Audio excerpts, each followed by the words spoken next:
Hello everyone, welcome back to my channel. তো আমি শিল্পা, তোমরা কেমন আছো? নিশ্চয়ই সবাই ভালো আছো। তো ভগবানের আশীর্বাদে আমিও ভালো আছি। তো দেখো এখন সন্ধ্যাবেলা আমি কী করছি, ছেলেকে পড়াচ্ছি।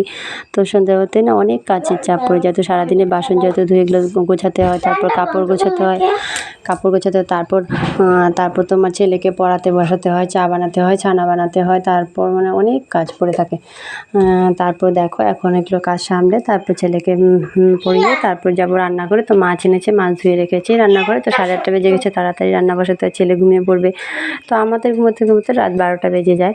তো ছেলের জন্য একটু তাড়াতাড়ি করতে হয়। ছেলে আবার ওর ঠাম্মির সাথে ঘুমায়, তো ওর ঠাম্মিরা তাড়াতাড়ি শুয়ে পড়ে। তো তাড়াতাড়ি রান্না করে ওকে খাইয়ে দিতে হয়। তো ওই ঘরেও খায়, কিন্তু আমি খাওয়াই। যে দেখো ছেলে এত বদমাশ, দুধ দিয়েছে তো নিজের গরুর দুধ তো বউ খেতে চায় না। তো দেখো তাও জোর করে দুধটা খাওয়াই। তো শুয়ে আছে, এখন পড়তে বসিয়েছি। তো ক খ লিখতে দিয়েছি, ক খটা না মাঝে মধ্যে ভুলে যায়। তো তাই ক খটা আবার নতুন করে লিখতে দিয়েছি।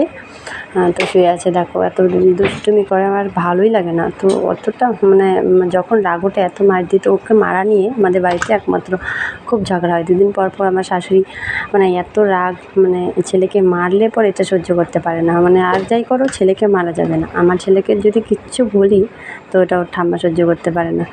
মানে কী আর বলবো। তো এখন বড় হয়েছে দেখো। তো সকলকে টাটা।